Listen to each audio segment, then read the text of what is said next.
This is Daniel Fewsbury, and in this video, we're going to start looking at continuous random variables and work our way up to the central limit theorem that's going to help us do some nice, powerful statistical methods.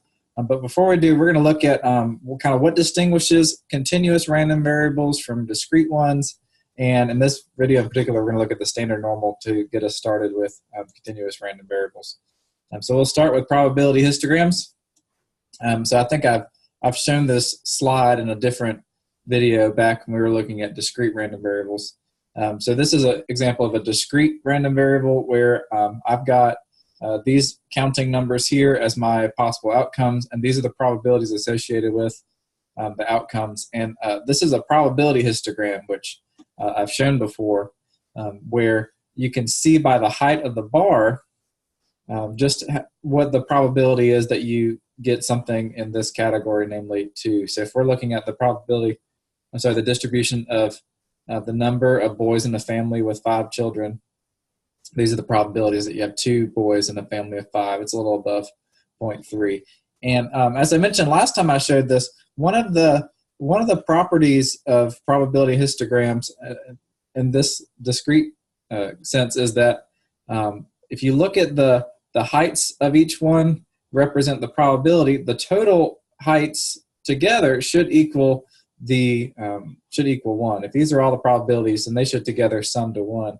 Another property of this particular histogram is that each rectangle has width 1, or you can think of it as width 1. So this would go from 1 to 2 and 2 to 3. So this is roughly 1 unit.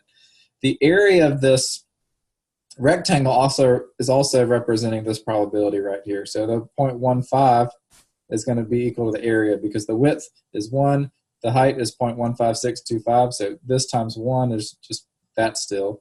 So the areas total each represent probabilities, which means that the total area of the histogram is also equal to 1.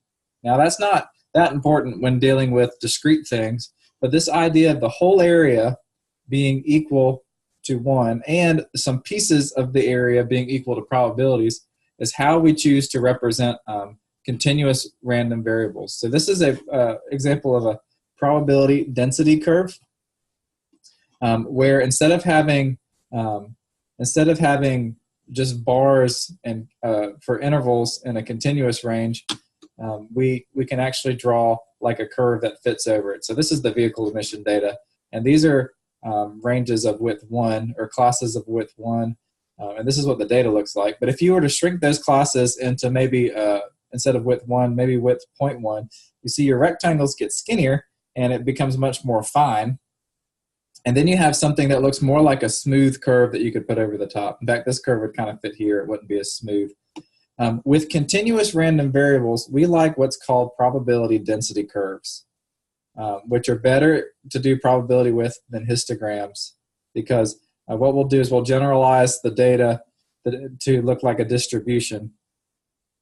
And rather than talking about, okay, well, this bar is this high, we can calculate the area between 3 and 4 underneath this curve to talk about probabilities. And I'll show you a little bit more on this slide. But what I'm trying to say is this idea that probabilities can be, that area is equal to probability is carried over into continuous things. So let me show you kind of the difference in how we represent discrete and continuous random variables. So with discrete random variables, we can talk about the value that, or the probability that x is equal to a certain value, maybe call it little x, and we denote it like this when we're doing discrete things. So like x could be 0, x could be 1, or so on. We also saw the probability that x is less than or equal to x, or greater than or equal to x, or so on. And so this is an example of, this is that same discrete thing where each little block would tell you that we're equal to a value. When we're dealing with continuous random variables, so we're changing context now, we can't really say that x is equal to a value. We're not going to have this idea so much anymore as the probability that x is between 2 values is going to be the area under the curve. So rather than saying it's equal to a value, now we're going to say that x is between 2 values. So here's a way to say that. So if we're looking at between a and b, we can say the probability that x is between a and b. So notice this is a less than sign. This is also a less than sign. So x is greater than a, but less than B. That's how you'd read that. Or it's between A and B. And we would use that area to talk about probability. So this is a really important concept for continuous random variables. Just to show you what this graphic is saying, this shaded region represents the probability that X is between, that should be a less than sign, it just got crooked, between 3 and 4. So this shaded region is the chance that X lies between 3 or 4. You calculate this, it'll give you the probability. It'll be some number between 0 and 1. And we'll look at how to calculate these with different distributions. So don't get freaked out that you can't find that area. There'll be ways to do it for different distributions. But the point is, when we're dealing with random, continuous random variables, we're not going to say equals anymore. We're going to use less thans or greater thans, or we're going to use both two less thans, x's between things. And we're looking at the area between the curves. So this idea that area is equal to proportion or it's equal to probability, either one works. I'm not going to spell it right, but area is equal to probability or proportion is how we're going to find probabilities or proportions with continuous stuff. So let's move on to a few more properties of the density curve. So here's another density curve. This is kind of what I was saying earlier. With the continuous curve, we're looking at the area underneath the curve to talk about probability. If you were to say x is equal to some value a, you'll end up with like a straight line here. So you don't have like a sliver like on this last slide. You don't have a sliver, this blue sliver. Instead you have a straight line. And the area under the curve at this straight line, well, there's no way to find the area of a line. The area of a line doesn't exist. Doesn't exist. You got to have a rectangle or some kind of two-dimensional figure. A line is one-dimensional, so there's no way to do that.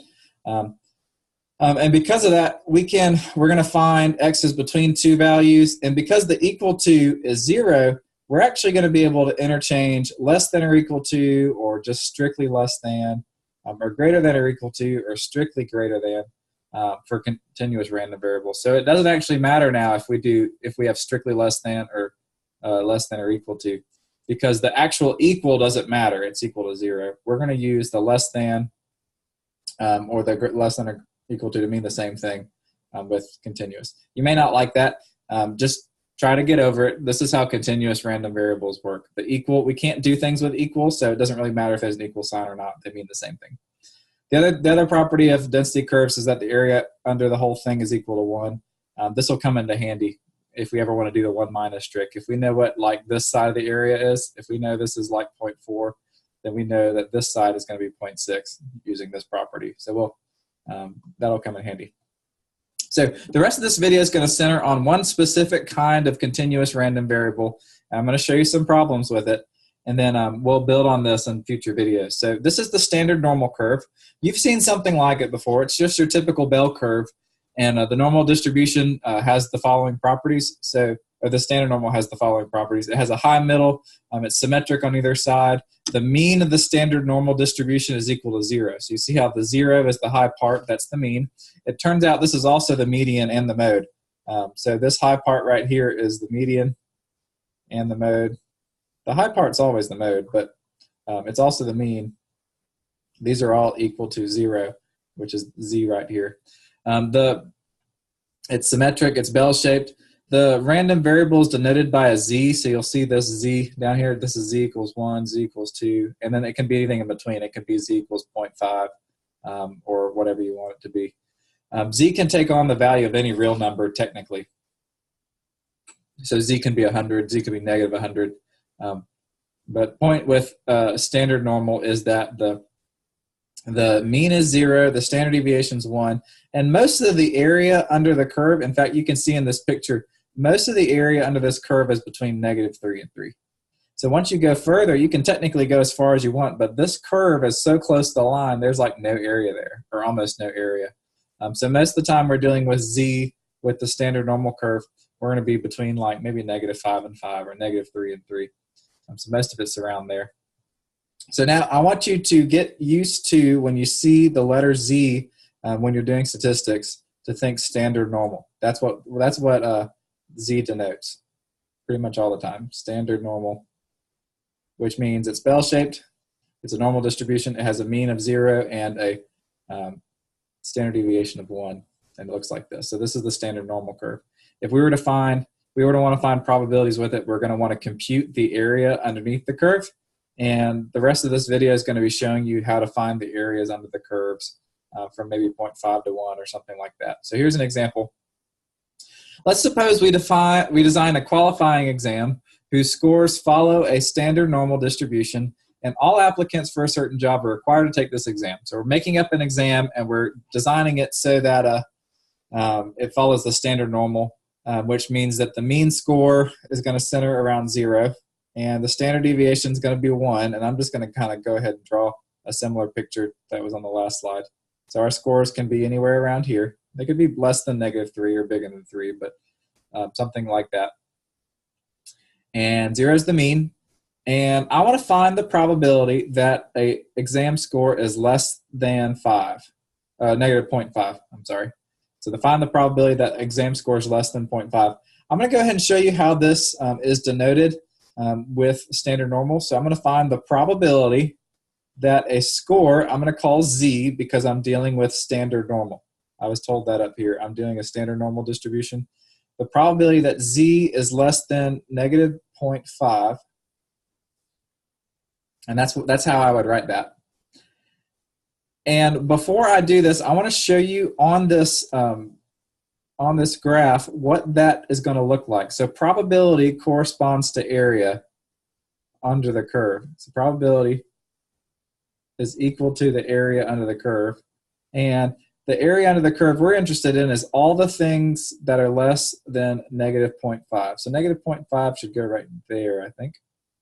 -0.5. Yeah, I can draw a little line up here. So what I want to find is I want to find the area under the curve all the way less than 0.5. So all this stuff. I want to compute it, and I'll show you how to compute it.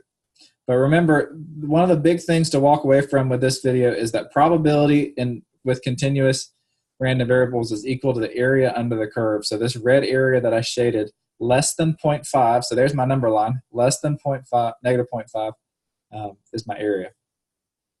That being said, now let me refer you to Table A2, which is in the back of your book. Table A2 tells you the area less than or equal to certain values on the standard normal curve. So this is the classical way to find these probabilities. Is there's this table that shows you the area under the curve from like -3.7 up to +3.7. And we're interested, you can kind of see how this picture looks like my picture. So there's 0 in the middle. There's Z, which is about where my Z is. And this means that these numbers on here are telling you the area under the curve, where your Z value is whatever this number is here. That's your Z. And so we can use these, the number in the columns and the rows to define our Z. For example, notice how these numbers all have 1 decimal. So this would represent -3.6, -3.5. These numbers have 2 decimals. So they actually go together. So this would represent -3.60. This next one would be -3.61. So that would be like tack a 1 onto that. This would be the area corresponding to -3.62 and so on. So this is something you might have to get used to using. I'm going to do a few examples of this. So hopefully you'll get a little used to it just in this video. So what I'm looking at is I'm looking for the probability that Z is less than -0.5, which is this sliver. So my Z value here is -0.5. On my table, I'm scrolling down, and there's -0.5. And I just want to make sure that my second decimal value is 0. So see how these decimals, these columns add an extra value on the second place? I don't want an extra value. I just want 0.5. So this would be -0.50 would be the first column. I'm going to look at this number right here. So this is my answer. So this corresponds to -0.5. This column is another 0 after that. So this is saying the area to the left of -0.5 under the standard normal curve is equal to 0.3085, which turns out to be my answer. Now you're probably going, whoa, what in the world did you just do? I'm trying to demonstrate this is how these probabilities are found using these tables. Is the tables on the table, you're you're putting your z value here. This is your first decimal place. This is your second decimal place up top. And whatever number corresponds to those two things is the area to the left. So my area to the left is 0.3085, which is my probability. So this is equal to 0.3085. In other words, if we know that the area under this whole thing is 1, it visually makes sense that this is a little over 30% of it right here, which is kind of nice to see, I think. So this would be the other 70% of the area. So the chance that I get a score less than 0.5 is equal to this. That's how I do it. Now, rather than harping on this, I'm going to do some examples rather quickly to show you some nuances, how to use this table well. So I'm going to kind of go through these a little bit more quickly. Suppose that everyone who scored a score of 1 or greater on the exam will qualify for a certain job. What's the proportion of exams that score greater than 1? So I'm going to draw my numbers on here again. And I do this every time because it helps me get used to using this curve. I want to find the proportion that's greater than 1. So see how I found 1 down here. This is my z value, 1. And I'm going to find the probability that z is greater than 1.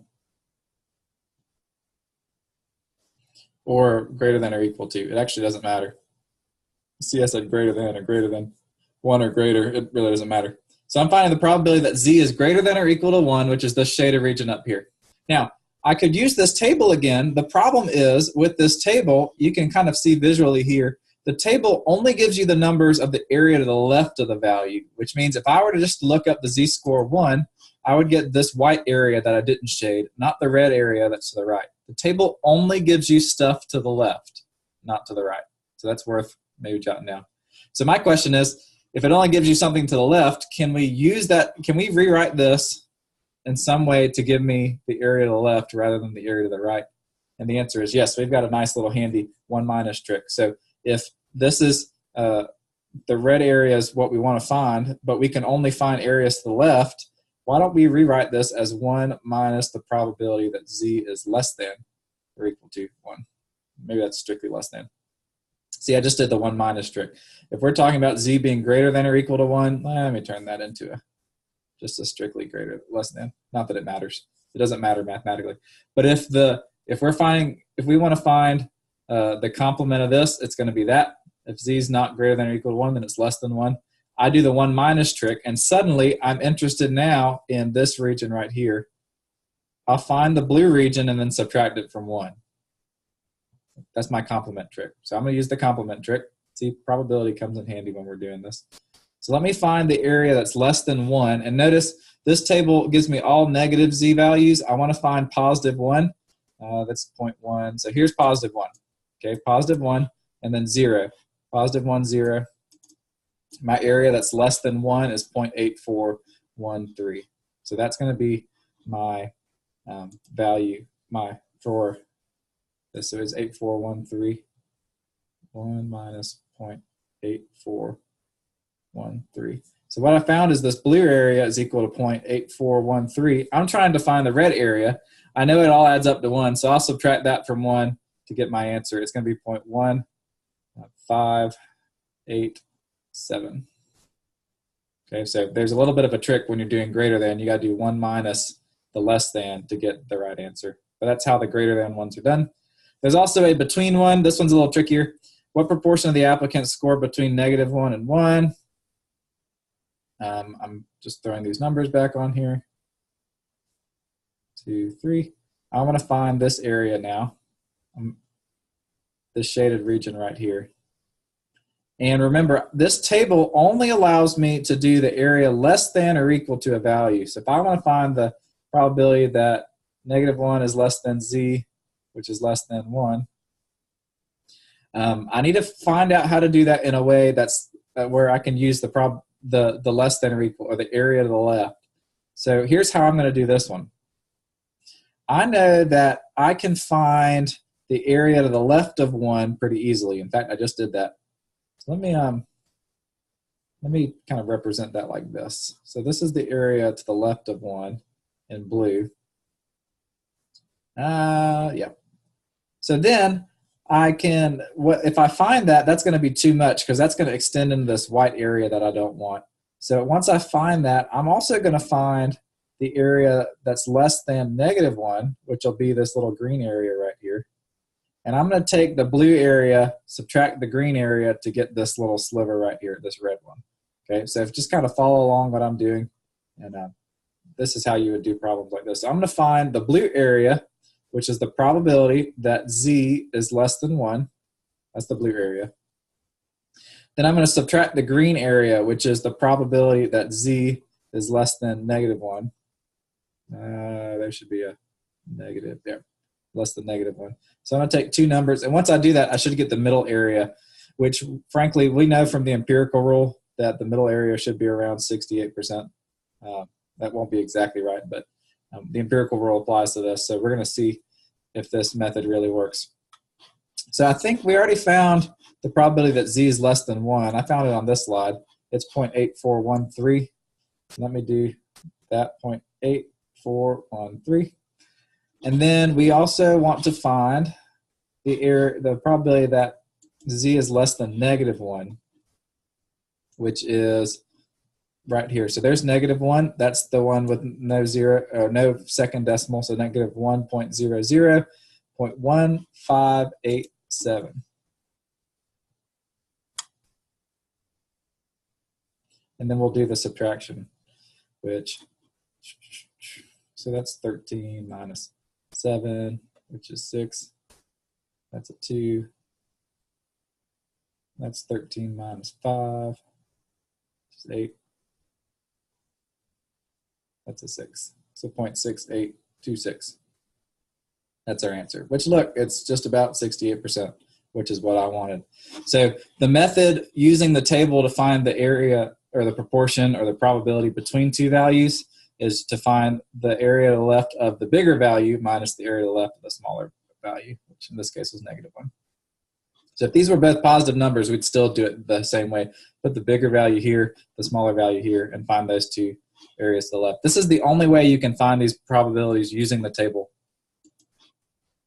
Okay, let's do a couple more. So we can also talk about percentile once we have something standard normal. If we know the distribution, like we know the mean is 0, we know what the standard deviation is.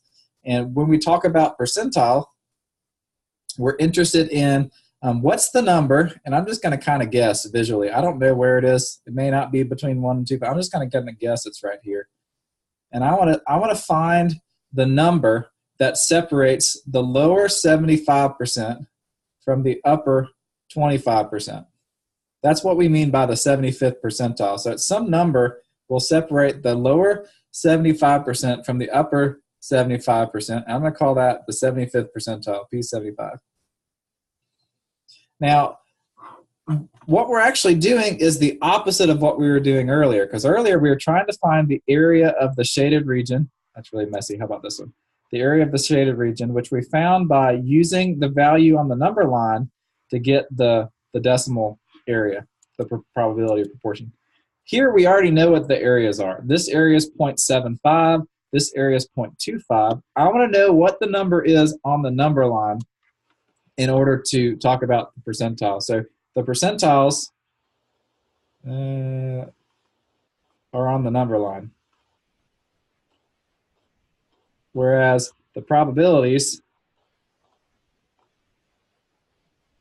are the area under the curve.